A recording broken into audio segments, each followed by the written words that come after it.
Awesome. Hello, Oh my, everyone. My name is Kevin Morrison. I'm the Cook County Commissioner. I represent the 15th District in the Northwest Suburbs of Cook County. First and foremost, I want to thank every single person who's taking some time out of their day to talk about an incredibly important subject, as well as all of our incredible panelists that will be joining us today in this conversation. This is my second virtual town hall that we've been able to do over the past several weeks as we've been trying to find new creative ways to reach out to the public at this time. Today's topic is on the 2020 census, which is even more critical now than ever before. We are living through a firsthand experience of why it's so critical to have a complete count in our censuses. Every census, we get a snapshot of how many folks live in a community, and that helps our federal government direct funding right to our households, to our emergency management departments, our healthcare systems, for public safety. It is so critical to have an accurate count. Each individual represents between $14,000 and $18,000 for your community over a decade. So my team has been working hard over the past several months to do outreach about a critical topic about the 2020 census. We've done everything from job fairs to get folks hired on by the U.S. Census Bureau. We've done events. We've pushed forward innovative ways of incorporating Brookfield Zoo animals to make it entertaining to learn a little bit more about the census. Right now, we are coming out with a new multilingual video series about the 2020 census. We've already come out with Gujarati, Urdu, Spanish. We're going to be posting videos in Polish, in Hindi, and in Korean in the coming weeks. And we're trying to do more. So it is so important now that we're all staying at home and keeping our communities safe that we find new innovative ways to do outreach about participating in the 2020 census. So if you've yet to make a post on your own social media or talk to your friends and neighbors about completing their census, I implore you to do so. It's so important that we get a complete count in 2020. We've had a good response rate so far here in the Northwest Suburbs, but I want to make sure that we go far and above in terms of having a complete count all countywide. So without further ado, I want to introduce one of our critical partners, the Hanover Park Clerk, Eira Corral Sepulveda, and I'll hand it over to you. Hi guys, how are you? How are you sheltering in place, Kevin? I've been doing well. It has been a very busy time.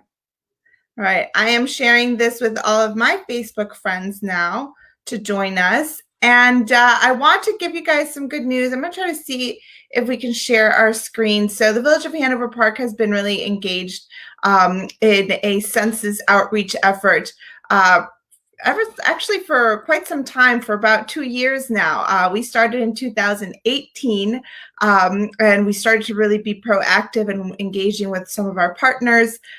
We received a grant from the Metropolitan Mayor's Caucus.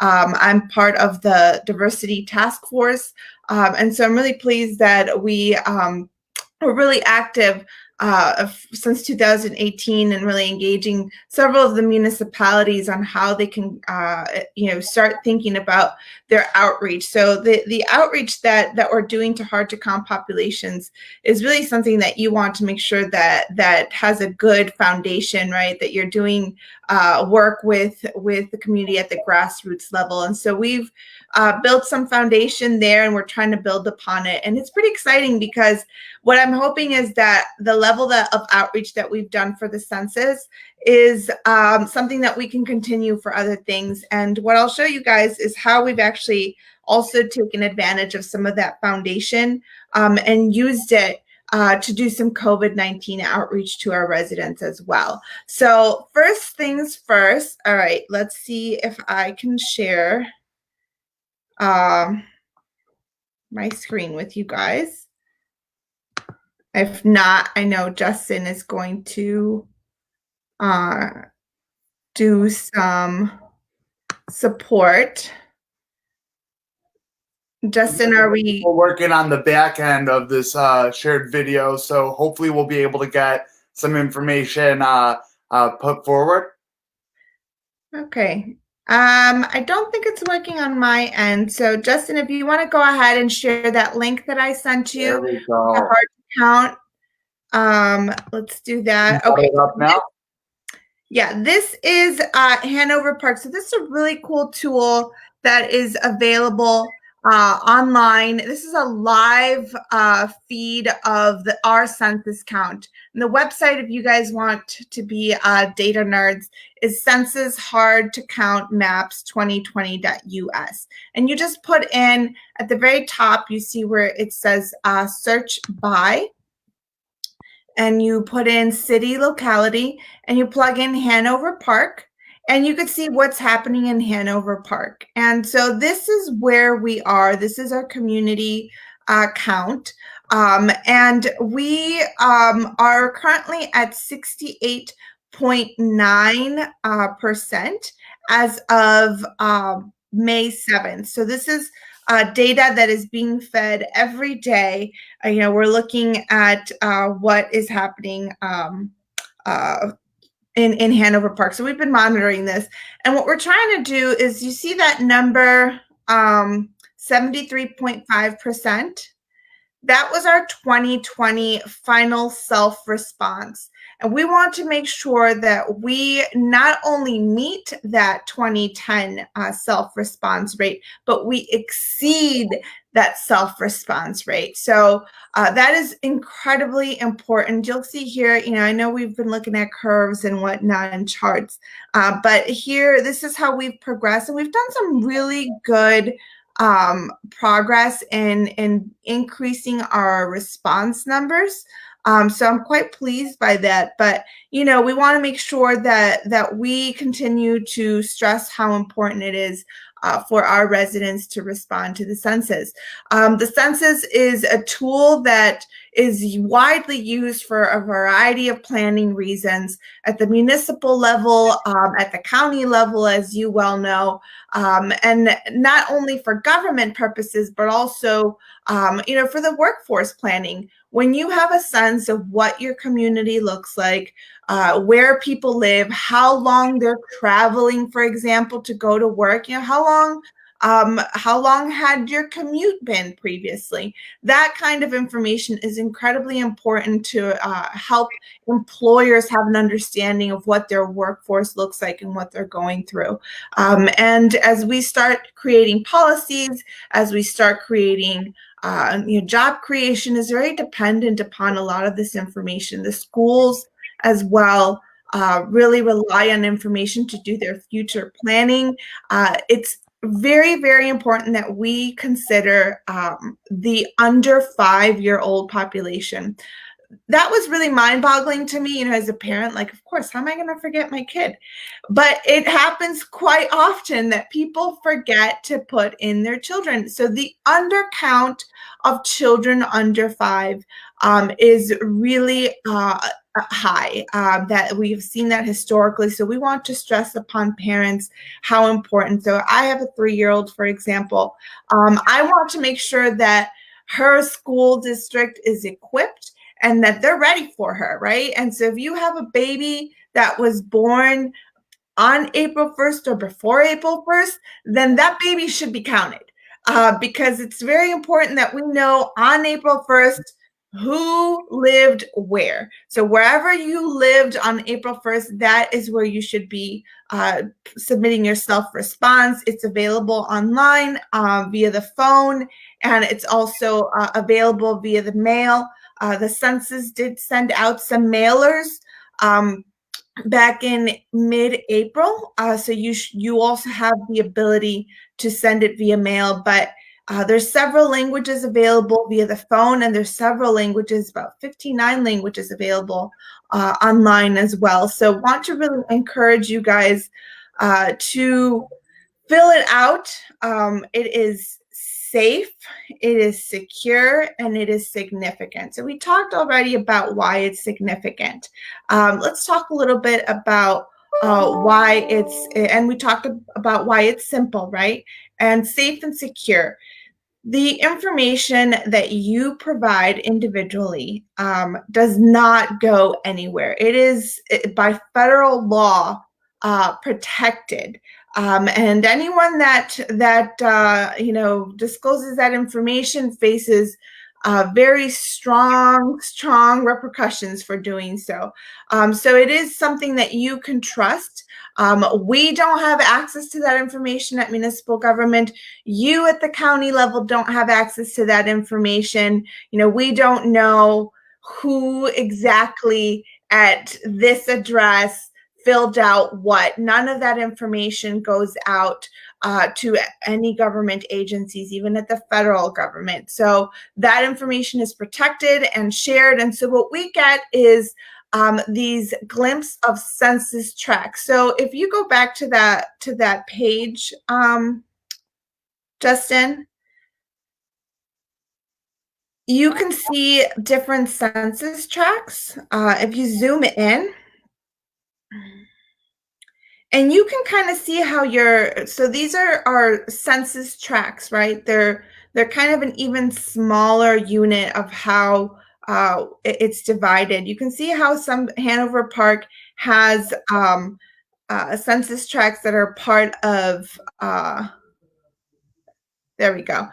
Some of them are shared census tracts that we share with our neighboring municipalities. But you can see how all of these different neighborhoods are kind of doing, and some are doing a little bit higher than others in the self-response. Our goal is to get to that solid navy blue. So if you see yourself in this kind of lighter blue area, we want to encourage you to talk to your family and talk to your neighbors about how important it is that you complete that census online on the phone or via mail, so that we can get you to a more solid navy blue, get out of that light blue area. And we've got some really great partnerships that we're working with Centro de Información, the Northwest Hispanic Chamber of Commerce, and the American Association of Retired Agents to reach to some of our hard-to-count populations. So I want to now share, if you could pull up that COVID-19 resource guide and the census information, Justin. See if we can pull it. So this guide gives like a very brief, we included this in the water billing for all of our Hanover Park households. So we sent this to every single household so that people could have access to both COVID-19 resources, and they could have access to information on how to respond to their census. And again, we included those details on why it's simple, why it's secure, and why it's significant. And at the very bottom, if you can zoom in on that when you have a chance, Justin, we have the upcoming Facebook events that we're doing with our partners. So the American Association of Retired Agents is doing phone assistance, and there's a number there, 630-855-6516, and they can do assistance in English and Urdu. We also have phone assistance at 224-659-1898 in English and Gujarati. And then we have Facebook Live on May 15th, 2020 at 6:30 p.m. and June 13 at 6:30 p.m. So they have two upcoming events. Northwest Hispanic Chamber of Commerce actually today has an event at 5 o'clock, and they're scheduled to have some upcoming events. So follow their Facebook page, and their phone number is 847-852-9514, and they're able to give assistance in English and Spanish. Centro de Información is doing a Facebook live event on May 13th, May 27th, June 10th, and June 24th at 11 a.m. They're able to give assistance in English and Spanish at 847-695 9050 extension 315. So that information is available. Not sure where was Justin, were you able to get that information up on the screen? We'll put a link on that so that you guys can see it at the bottom. You can link on it and get those dates and those phone numbers. I don't want to miss it. I know it went a little fast. And then I had hoped that we could share our this really fun. We have to get creative. Most of our census outreach was really planned to be one-on-one and in direct contact with people, but we're having to be creative, and social media has really provided a new tool and access to people in a creative way. So we, the Village of Hanover Park today, about an hour ago, shared this really fun Friday Hanover Park Be Counted post. And I don't know if you are a Selena fan, Kevin. Are you? I enjoy all music.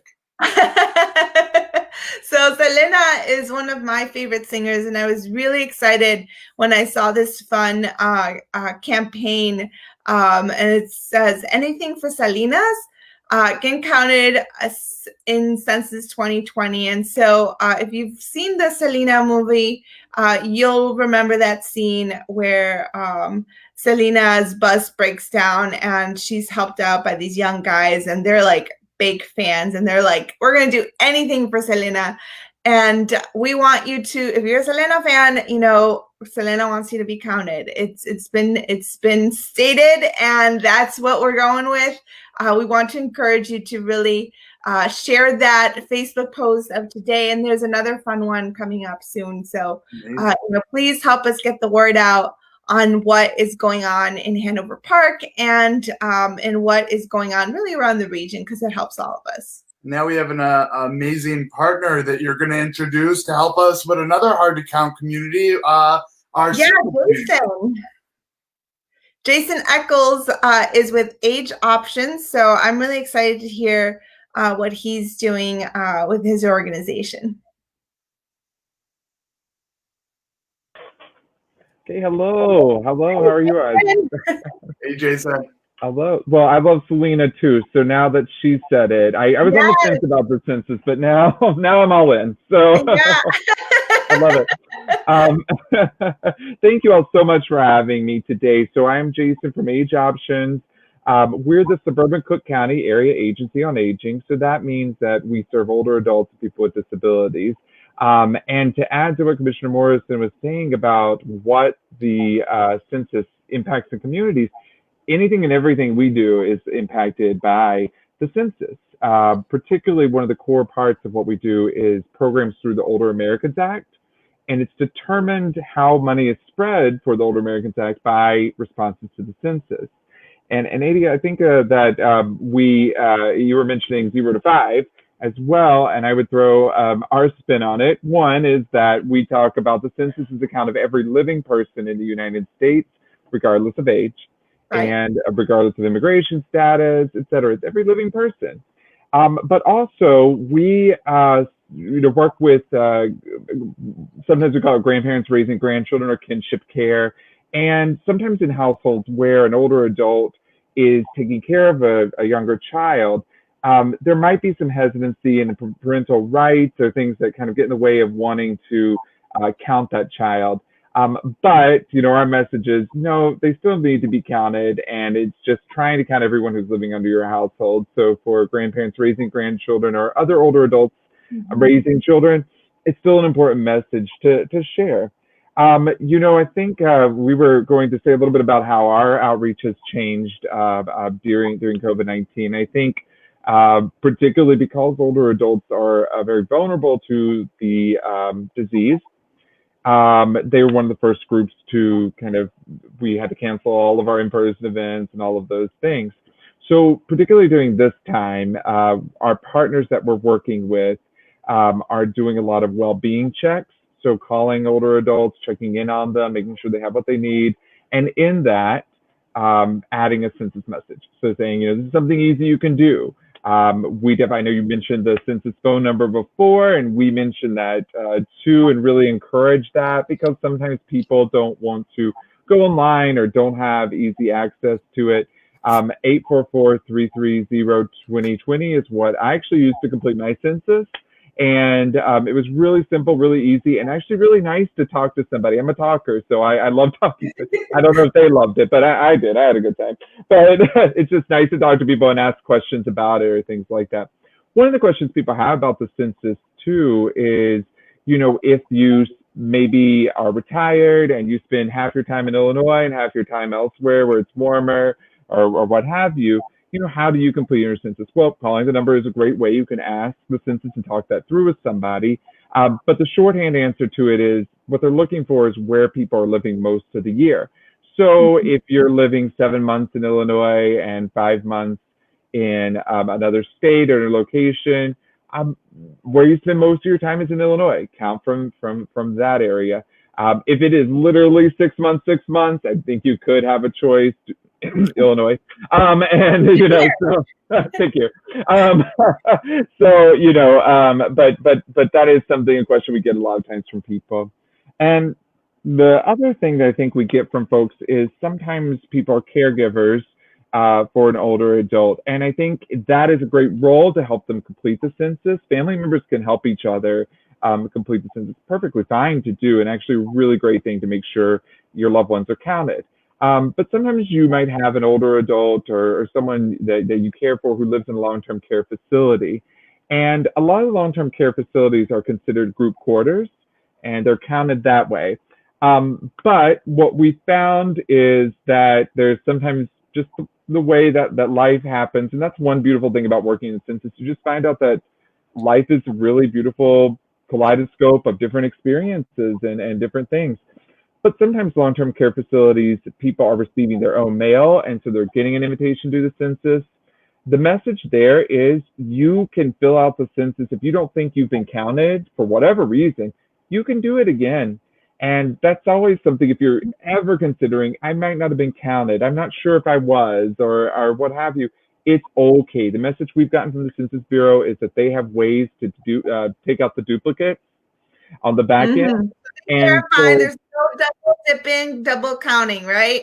It's nothing wrong with that, and we definitely encourage it. You can also talk to, if a loved one is in a long-term care facility, you can talk to the administrator and say, hey, have you guys been counted in the census? How can I count my father, my mother, things like that. But the biggest message here is just everyone should be counted. And at this point, if you've been counted yourself, tell a friend. Make sure your folks are counted. I think of the Hanover Park, you know, you guys have done awesome. That's a great number, a great percentage, but you want to go beyond that. So there's some people who haven't done it, right? Tell your neighbors, tell your friends, reach out to folks you know, and encourage them to complete the census. Thank you so much, Jason. That's fantastic. Yeah, we have another incredible guest that will be joining us who's been doing great work in the Elgin area. We have Denise Raleigh, who's the co-chair of the Elgin Complete Count Committee, as well as working with the Complete Count Committee at the Gail Borden Public Library. Denise.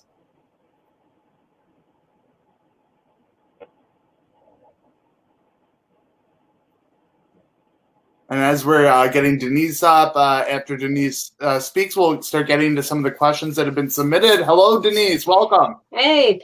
Hello, everyone. And thank you very much for having me. It's so great to get together. I mean, when we started this census, it was all about large groups getting together so that we could lift the visibility of this happening. And now it's all about how we can do this in a virtual atmosphere. And I can't say enough about the work that the people in Elgin have been doing.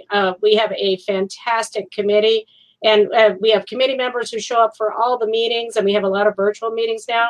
But we also have a lot of people who have just reached out to help us, and whether they want to come to all the meetings. It's been a fantastic experience. And one thing that we realized after leading the effort in 2010 in Elgin is there's so much, like Ada said earlier, there is so much lasting impact for the relationships that you're going to build working on the census, because it's a positive for your community, but it's a positive for whoever you are and whatever you want to succeed at in the coming years. So it's just a fantastic experience. We're at 65.4% this morning, and we're so happy with that, with this challenging atmosphere. All of our 4 hard to count tracts are close to 50%, and that's been a challenge, but we're getting there. Some of what we are doing is we're finding when everybody is all in with a social media push together, that we're moving the numbers. On Census Day on April 1st, we moved it about 6.5%. On just April 22nd, where we all had an all-in day, that we moved another 3% around that at time. And that is really using all of our big and small partners. We're lucky that we have U46, who has all their online learning happening. And so being part of that communication process is so important to this effort. City of Elgin, using their water bills and also their 311 texting capabilities. Centro de Información, the library, Elgin Partnership for Early Learning, and so many more groups that work with both our hard to count populations and everyone else. And of course, our business community has been huge too. We're giving out bilingual flyers at Census, bilingual census flyers at food distribution events. So when that is happening, we're getting flyers moved over to those events, and volunteers are passing those out, and I think that's been helpful. We're contacting churches that have now moved a lot of their services online and seeing if the census can be part of that. We were so thankful that before all of the COVID-19 happened, that we were able to be part of some of our critical services especially to communities who needed to hear the census message. And so we're hoping that we will be part of that again. If you're listening, pastors, please be open to this. It takes care of people who live in your community. And I'll just give a for instance right now. City of Elgin received $510,000 early in response, a grant from King County. Part of the what was used in formulating the amount that Elgin would get to work on medical relief and that kind of stuff was the census number. So even we're seeing this in action now. We're going to see it as the year progresses. We're going to see it in 21. So how we count people in this community is going to really impact how we serve and how people get taken care of. Some of the other, I mentioned the city water bills now have a census message. Thank you to the City of Elgin. We are really serious about getting started on phone banking. We still have a few technical issues to work out on that, but we hope to start that soon. Amazing. Yeah, and we're finding social media has been a critical channel for communication. When we put out, the library puts out, we also use a print newsletter. When the city puts out, or the city or us, we now are contained in the same newsletter, that we put census messages in any print vehicles as well. So we're trying to really concentrate, and it's backwards marketing, like we all know, is like what are people doing in their everyday lives? How can we be a part of it? We have food insecurity in Elgin, but so of course that needs to be taken care of first. But as we are helping with food insecurity, that we can also talk about the census. And again, we think right now for people who might not have computer access, those phone numbers are really critical to get those out. And we maintain our census site, which is Gail Borden /census, and we keep that up to date. Again, I just can't say enough for the people that we work with, because this all comes down to people. Yeah. That's what it is. And it's relationships, it's everyone's dedication. When I see how quickly we flipped the communication, flipped the whole campaign to digital, and to see how active our partners are, and it's been heartwarming. Yeah. And it's the people who are reaching out to other people, and just getting that message of, if you care about our community, especially in these challenging times, please get counted. And again, like Ada, we're working with people of all ages. So, and just looking at the partner who works with those populations and really making sure that they're our trusted messenger. So that's some of what Elgin's doing. Amazing. Thank you so much for all your hard work, Denise. And I think we're going to be bringing on Jason in a minute. We're going to start getting towards all these questions, but I did want to say a couple things first. First and foremost, thank you everyone who is watching this as we're live streaming and everyone who may watch it down the road. One quick way that you could make a big difference. I know we are seeing on average about 30 viewers at one time. So I'm hoping and praying that you will do one small part in getting the word out about the census, and that's clicking that share button down below. I hope to see at least 30 shares. Please help do this outreach to your networks. It's so critically important. I'm proud of the work we've been doing in the 15th district. We have definitely had some great response numbers in the municipalities throughout the Northwest suburbs. A couple highlights. So back in 2010, Illinois as a whole only had a 70.5% response rate. 70%. That means 30% did not respond. Cook County as a whole, our average in 2010 was 66.1. As we stand today, the state of Illinois is at 62.7, and Cook County is at 57.3. So we have a lot of work to do in Cook County, and we need to make sure that we have a complete count statewide. Now, looking at the 15th district specifically, I'm very proud of the numbers that I've been seeing. As I said, Cook County's average is 57.3. There's not a single municipality in the Northwest suburbs with that low of a response rate just now. So thank you all out here in the Northwest suburbs for responding, and let's pick it up. We've got a lot of work to do. I do want to shout out Bartlett, who has the highest response rate so far with 79.1%. And then I'm sorry, I got to do this too, but the lowest response rate so far is Barrington Hills, where we have a 63.4% response rate. Take it up, Barrington Hills. Come on. I know. All around. For example, we highlighted Hanover Park with 68.9, Elgin with 65.4. Where I grew up, Village, I'm proud of your 77.6% response rate right now. We've been doing great work in the 15. We still have a lot of work to go. I want to see some hundreds on this list next time we follow up. But one good way that we can all do some response before we get into the questions, we've got some fun zoo videos on my site that are informational and entertaining. Give those a share. If you have friends who speak a different language as their first language at their homes, we have multilingual PSAs that you can share. It's so important that we talk to our friends and family.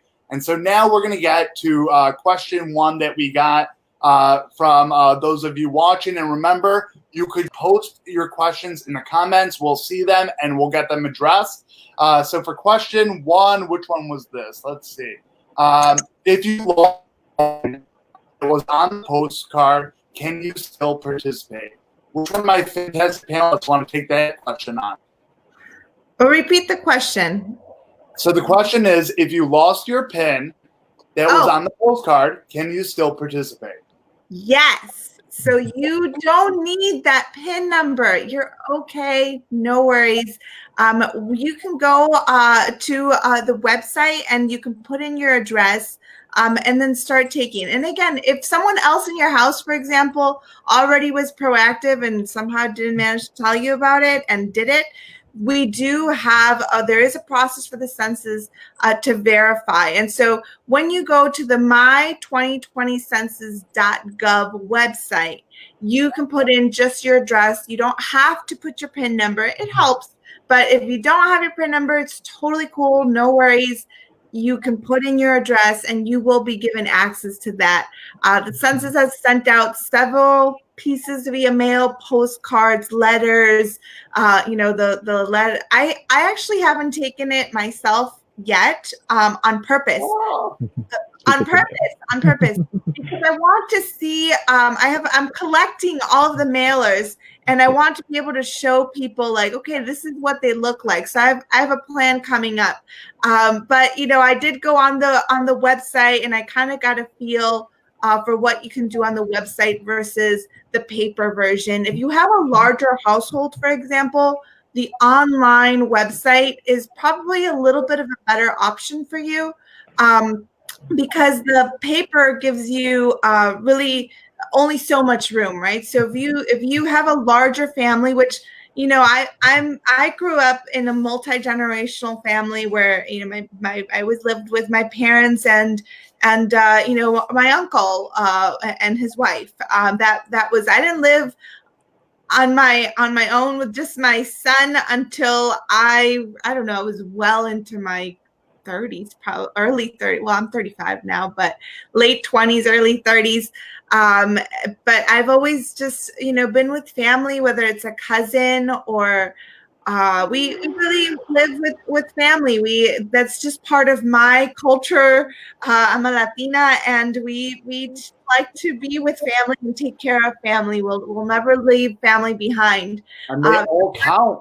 And make sure that everyone counts. Everyone counts. And, I think in our community, sometimes there's a certain level of fear of who you can count for multiple reasons. Sometimes if you have members of the family that are undocumented, for example, they still count. And there's no citizenship question on the census. That's a very important fact.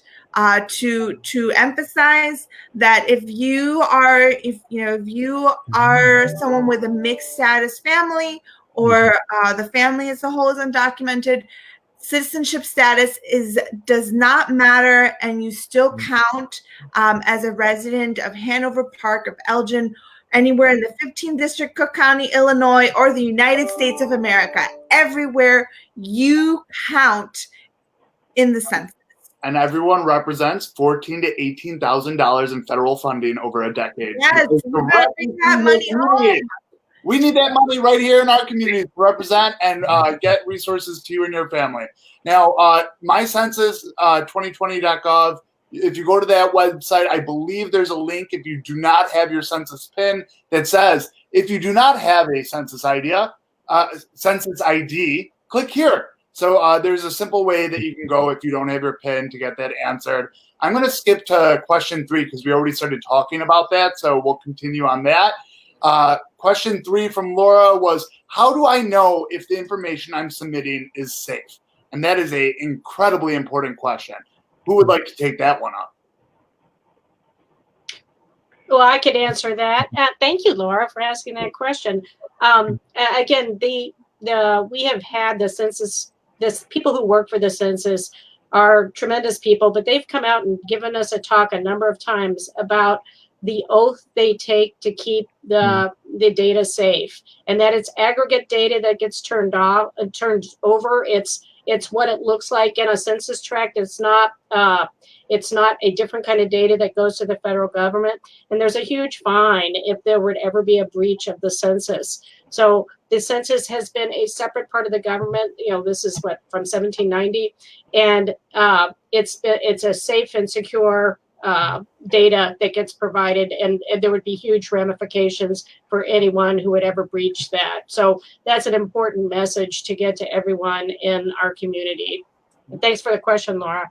Of course. And one thing I want to add, I've been a strong advocate for our small business community. It's something that I believe passionately, coming from a family that owns and operates a small business, I know the struggles, and I want to make it easier for our entrepreneurs in the days ahead. But there's a difference between the numbers that get shared with our local government and our business community and actual data that links to your family and the addresses you provide. So when you provide your information to the U.S. Census Bureau, it cannot be shared with any other government agency. When you submit your address, the names, any of the information in the questions that you submit, that information doesn't become public. What it does is it gets shared with, say, Hanover Park. Hanover Park, you have this many residents. This is the ethnic breakdown, and it shows how many single-family homes and the like, but it does not connect with your individual household, and that's critically important. We got some kids in the background. They're getting excited about. I'm telling you, these under 5-year-olds, they want to be counted. Now, I want to shout out Elda because I love your question, and I think it's so critically important. I know I talked a little bit about it earlier, but this is so crucial. Thank you, first and foremost, for even asking this question. But what are some easy and socially distant ways I can help share the census message with my neighbors and family? How could you get the word out? Who wants to take that one up? Well, I'll say that because that's something I think we're dealing with a lot for, older adults and such. And so, like I said, with our agencies and partners, they're doing well-being checks with people and just saying, how are you doing? Checking in for, by the way, and then go into a census message. Say it from your experience too. I think, like for me, it's just been, it was easy to do. This was a very simple thing to do. It only took, I think, 10 minutes, maybe more, because I did like to talk and I asked a bunch of questions, but it didn't take long at all. It's very simple to do. So call your friends, call your neighbors if you're able to. One suggestion that we've given to people, if you have time and are able to, and they're okay with this, you can three-way call into the hotline and connect with somebody and help them answer, particularly if they might need that help from a loved one, particularly if they are historically undercounted group or just need that trusted person. Three-way and calling in is a great thing, or if they don't trust the internet, which I some people do. I was going to admit I don't, but I do trust the internet. I like the calling better, and some people feel more comfortable with it. But I think the other thing is, now, particularly as people are in their home, we've seen like signs in windows and things like that, just encouraging folks. I think that'd be a great thing too. I think in my neighborhood, they've done different kind of themes each week, and sometimes it's dinosaurs and sometimes it's, flowers or things like that. Make one of them a census thing and say, this matters for all of us. We should all be counted and we want to have our voices heard. I think that'd be a great thing to do, because if anyone tells you that everyone's completed the census, well, you can show that map and say, well, no, actually they haven't, because we still do have a low response rate in a lot of areas, particularly historically undercounted communities. So encouraging folks to continue to do it. But I think that's a fantastic question. And I think phone calls, having things on the window, sharing Facebook posts are all great ways to safely share that information. Can I add to what Jason said? We have one of our volunteers, her and her sister just have a large family, and they're a large Hispanic family, and she's just a wonderful volunteer for the census. But her and her sister just split up all their relatives and decided, you call that person, I'll call these people, and let's help them, encourage them to fill out the census and see if they need any help. So it's really person to person, especially during this time period. But I just thought I would share that story that happened in the Elgin community. Yes. And I want to give a shout out to some of the people that said that they've already done theirs, like Julie Thompson. She says I'm following you guys, seeing what you guys say on the feed as well. And we've got Julie Holloway watching. So thank you, Julie, for tuning in. Mariana Seropoulos, hi, Commissioner Seropoulos. Thank you for us logging in. Hope you guys already did your census. If you haven't, please give a plug to our town hall right now. Share it. There's that little button right here. This is the share button. So go ahead and give it a share and let people know what we're talking about. I wanted to go back to what Jason said. Right now I think there's a lot of information that is coming at us. It's really overwhelming, I think, for a lot of our residents to have to absorb all this new information. And it's really saturated our Facebook feeds, our airwaves, our family conversations, the coronavirus and COVID-19 public health crisis, and the economic crisis. But I see that there's also a third crisis, and that's a public trust crisis. And so we need to address that because before all of these, before this virus came along, that already existed, right? And so we want to make sure that people have an understanding of where their trusted voices are. That's a huge component to the work that we've been doing for well over a year. Like I said, since 2018 in Hanover Park, where we've developed strong relationships with trusted voices. And those trusted voices include our schools, our libraries, non-for-profits, our places of worship, businesses, and all of these places are going to have information about the census. We have different point people that you should feel that you can trust and ask a question about how to complete the census or what the census is. Or if you get a weird text or a weird email or a weird phone call and you're just like, that doesn't feel right, you're not too sure about it, you should feel empowered to call a trusted voice. And I assure you that that trusted voice, if that's who you go to for advice on prayer or for advice on how to pay your rent or how to access health services, I assure you that they're going to have some information on how to complete the census and what is safe. Because unfortunately, sometimes people do take advantage of situations, and we have seen some issues where, you know, senior citizens are getting called or immigrant communities are getting targeted because of the language gap or the digital gap. And so you want to be sure that you know that there's no fee to fill out the census whatsoever. They're never going to ask you for money. The questions that are asked are very limited. They're not going to ask you for social security number or bank account numbers. None of that is asked in the census. It's very specific questions. And again, if you go to the website, My 2020 Census, excuse me, that's where you know that it's legit, right? Like you're not going to get scammed. You're going to go to this trusted website. You know, Kevin's putting it on his website. All of us are putting it on our websites. So these are the places that you want to, if you're not sure something feels off, double check it and go to one of our websites, one of our Facebook pages, and make sure that you're going to the right place. I might add also, please look, there's going to be a third printed form mailer that's coming into houses. There was both at the beginning of this, there's only going to be 2. Now there's going to be another one, and I believe in the next week. So if you haven't filled out your census, please look for a new form coming this week or next. Amazing.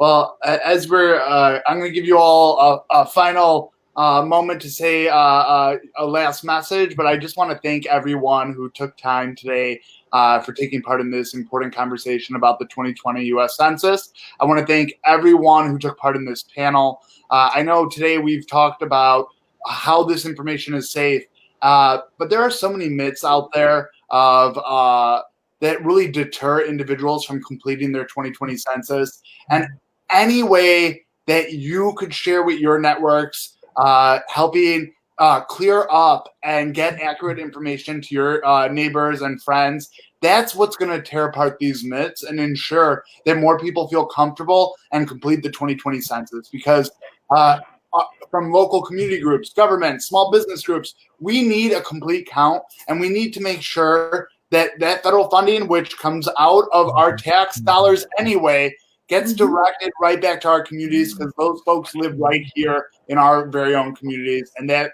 federal funding needs to come to us so that we can support you and make sure that all types of public services are made available for you and your families. So thank you again for paying attention. Any last takeaways from the group before we let off? What you said. Just plug the website again as my2020census.gov. There's 59 languages that are available online, and there are also several phone numbers. I believe Justin's going to share on the comments the COVID-19/Census 2020. Today I distributed masks to several locations, and on the masks, I'm going to share it on my. I was going to try to share it with you guys via the stream, but we have this. We have these blue baggies, and on the blue baggies we put these stickers, and the stickers have information on the phone numbers. I know it's a little bit of a bad view. The phone numbers, the website, and how it is simple, it is secure, and it is significant. So if you take 4 things, it's my2020census.gov. It is simple. You could do it online, on the phone, on mail. It is secure. The information doesn't go anywhere to any other government agencies, to any particular person. Your individual information will remain private. And it is significant because it is going to really, if it was going to determine our future and shape our future, which is the slogan of the 2020 census, before this public health and economic crisis, you better bet that it's going to do it now.